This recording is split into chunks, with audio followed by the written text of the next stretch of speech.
Life style శ్రోతలకు ధన్యవాదాలు. Life style success సిరీస్‌లో భాగంగా ఆర్థిక ఇబ్బందులు లేకుండా ఉండాలంటే అన్న విషయం గురించి తెలుసుకుందాం.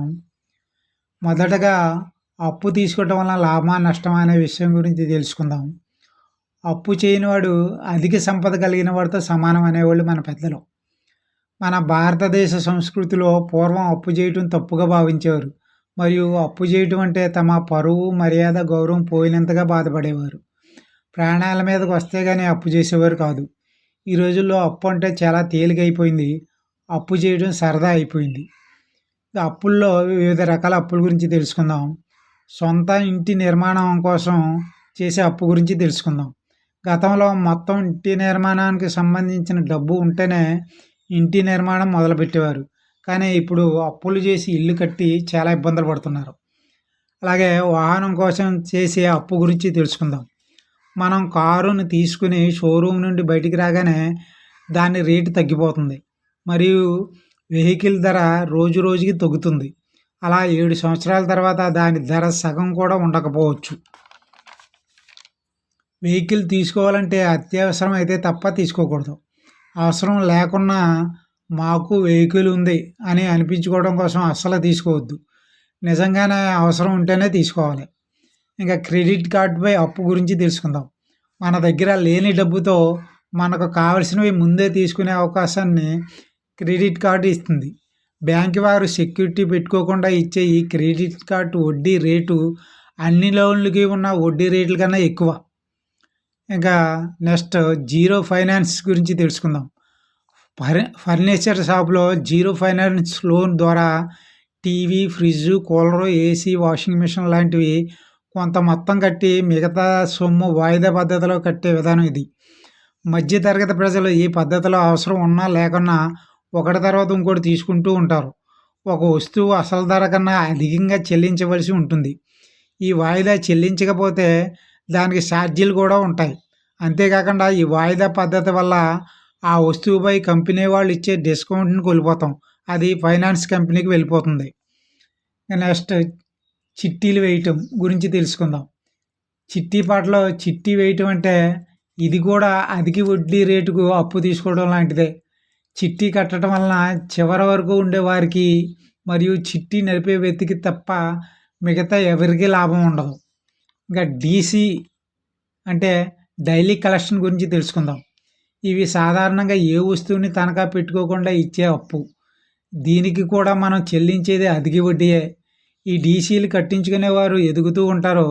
కానీ డీసీలు కట్టేవారు ఎక్కడ మొదలుపెట్టారో అక్కడే ఉంటారు. ఎక్కువగా అప్పుల్లో కూరుకుపోయేవారు మధ్యతరగతి వారే. వారికే కోరికలు ఎక్కువ, సంపాదన తక్కువ. ఆ కోరికలు తీర్చుకునే క్రమంలో అప్పుల వల్ల చిక్కుకుపోతున్నారు. పేదవాడు పేదవాడుగా బతకడానికి సిగ్గుపడడు మరియు బాధపడడు. ధనవంతుడు ధనవంతుల వలె బతుకుతాడు. కానీ మధ్యతరగతి వారు మాత్రం పేదవాడిగా ఉండటానికి ఇష్టపడడు, ధనవంతుడిగా బతకలేడు. అందుకే మధ్యతరగతి వారు ఎప్పుడు ధనవంతులను చూసి వారులాగా తాను ఉండటానికి ప్రయత్నించి అప్పుల పాలవుతాడు. అప్పులు చేసుకుంటూ ధనవంతుడు కావాలనుకోవడం పెద్ద తప్పు. కాబట్టి బ్యాంకు, చిట్ ఫండ్, వడ్డీ వ్యాపారాల దగ్గర అప్పు కోసం తిరగకుండా ఆర్థిక క్రమశిక్షణతో పొదుపుగా జీవిస్తే మీరు ధనవంతులు కావచ్చు. అప్పులు కావడానికి మూలం మన కోరికలు. కాబట్టి కోరికలను అదుపులో పెట్టుకుంటే మన జీవితాలు బాగుంటాయి. ఇతరులతో పోల్చుకోవడం గురించి తెలుసుకుందాం. ఏ ధనవంతుడైనా ఒక్క రోజులో ధనవంతుడు కాలేదు. కొన్ని సంవత్సరాల కఠోర శ్రమ తర్వాత అతడు ఆ స్థితికి వస్తాడు. పేద, మధ్యతరగతి వారు ధనవంతులు కాలేకపోవడానికి కారణాల గురించి తెలుసుకుందాం. పేద మరియు మధ్యతరగతి వారికి ఫ్రీ అనే బోర్డు కనపడితే ఎక్కడ లేని పూనకం వచ్చేస్తుంది. ఆ షాపులో ఓల్డ్ స్టాక్ అంటే ఎవరో ఇష్టపడిన స్టాక్ని ఆఫర్లో పెడతారు. లేక 2 చీరల ధర ఒక చీరకు చూపించి ఇంకోటి ఉచితం అంటారు. మనకు ఫ్రీ అనే బోర్డు తప్ప ఇప్పుడు చీర తీసుకోవడం అవసరమా లేదా అని ఏమాత్రం ఆలోచించకుండా ఆఫర్ ఉంది కాబట్టి అది తీసుకోవాల్సిందే అని అవసరం లేని చోటుని కూడా వదిలిపెట్టకుండా తీసుకుంటారు. డిస్కౌంట్ అన్నా కూడా అలానే ప్రవర్తిస్తారు. డిస్కౌంట్ వారం రోజులే అని చెప్పి కంగారు పెట్టించి అవసరం లేని వాటిని కూడా షాపింగ్ చేయించేస్తారు. ఒక్క విషయం గుర్తుపెట్టుకోండి, మనకు అత్యవసరమైతేనే ఆ వస్తువుని తీసుకోవాలి. ఎవరో ఆఫర్ పెట్టారని, డిస్కౌంట్లో ఇస్తున్నారని ఇలాంటివన్నీ పేద మధ్యతరగతి వారిని మోసం చేసి వాళ్ళు లాభపడటానికే. ఇవన్నీ మనకు మింగుడు పడవు. ఎందుకంటే మనం ఎప్పటినుంచో అలా అలవాటు పడిపోయి ఉన్నాం గనక. ఇవన్నీ చిన్న చిన్న ఖర్చులే అనిపిస్తాయి. కానీ ఒక్కొక్కటి లెక్కేసుకుంటూ పోతే అవి చాలా అవుతాయి. ఆ మొత్తం డబ్బు ఆదా చేసుకుంటూ పోతే చిన్న చిన్న అప్పులు ఉంటే తీర్చుకోవచ్చు. ధనవంతులు ఎప్పుడు చాలా సింపుల్‌గా ఉండటానికి ఇష్టపడతారు. కానీ మధ్య తరగతి వారు తాము కూడా ధనవంతులు అనుకోవాలని దుబారా ఖర్చు చేస్తూ అప్పుల్లో కూరుకుపోతారు. ధనవంతులు ఎలా జీవిస్తారో, ఏం పాటిస్తారో, ఎలా తమ ఆదాయాన్ని పెంచుకుంటారో తెలుసుకుందాం. నెంబర్ 1, ధనం గురించి ఎప్పుడు పాజిటివ్‌గా ఆలోచిస్తారు. నెంబర్ 2, ధనాన్ని ఒక క్రమ పద్ధతిలో ఖర్చు చేయటం నేర్చుకుంటారు. నెంబర్ 3, డబ్బు కన్నా సమయానికి ఎక్కువ విలువిస్తారు. నెంబర్ 4, సమస్యల గురించి కాకుండా పరిష్కారాల గురించి ఆలోచిస్తూ ఉంటారు. నెంబర్ 5, తమ దగ్గర ఉన్నదానికన్నా ఎక్కువ ఎప్పుడూ ఖర్చు పెట్టరు. నెంబర్ 6, జీవితానికి ఒక లక్ష్యం ఏర్పరచుకొని దానికోసం ప్రణాళికాబద్ధంగా కష్టపడుతూ ఉంటారు. నెంబర్ 7, తమ సంపాదనలో కొంత భాగాన్ని జ్ఞానాన్ని, సంపాదన పెంచుకోవడానికి ఖర్చు చేస్తూ ఉంటారు. నెంబర్ 8, సంపాదనలో కొంత భాగాన్ని సమాజ సేవకు ఉపయోగిస్తూ ఉంటారు.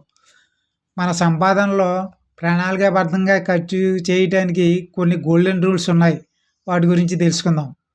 నెంబర్ 1, నిత్యావసరాల కోసం మన సంపాదనలో 30% ఖర్చు పెట్టాలి. అంటే కిరాణా, పాలు, రైసు, గ్యాసు, కరెంటు బిల్లు, ఇంటి అద్దె, పెట్రోలు, పిల్లల ఫీజులు మొదలైనవి అనమాట. నిత్యావసరానికి 30% కన్నా ఎక్కువ ఖర్చు అవుతున్నట్లయితే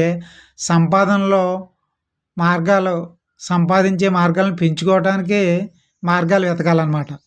నెంబర్ 2, కోరికల కోసం మన సంపాదనలో 20% కేటాయించాలి. సినిమాలకు వెళ్ళటం, షాపింగ్ చేయటం, phone, computer, laptop, TV, AC, fridge మొదలైన ఫర్నిచర్ వస్తువులు కొనడానికి ఖర్చు చేయాలి. కానీ కోరికల కోసం ఎట్టి పరిస్థితుల్లో అప్పు చేయకూడదు. ఇంకా నెంబర్ 3, ఆనందాల కోసం మన సంపాదనలో 15% కేటాయించాలి. కొత్త కొత్త ప్రదేశాలు చూడటం కొరకు, రిలాక్స్ కొరకు విహారయాత్రలకు వెళ్ళటం, అలాగే దీర్ఘకాలిక కోరికలు బైకు, కారు, ఇల్లు కొరకు కూడా ఈ 15%లో వాడుకోవచ్చు. ఇక నెంబర్ 4, విద్య కోసం మన సంపాదనలో 5% కేటాయించాలి. నిత్యం ఏదైనా కొత్త విషయాలు నేర్చుకుంటూ నాలెడ్జ్ పెంచుకుంటూ ఉండాలి. మన ఉద్యోగానికి కానీ, వ్యాపారానికి కానీ, జీవితానికి కానీ సంబంధించిన బుక్స్, ఆన్లైన్ కోర్సులు చేయడానికి ఖర్చు చేయాలి దీన్ని. ఇంకా నెంబర్ 5, పెట్టుబడుల కోసం మన సంపాదనలో 10% కేటాయించాలి. మీరు సంపాదించిన వాటిలో ఖచ్చితంగా 10% డబ్బు పెట్టుబడి పెట్టండి.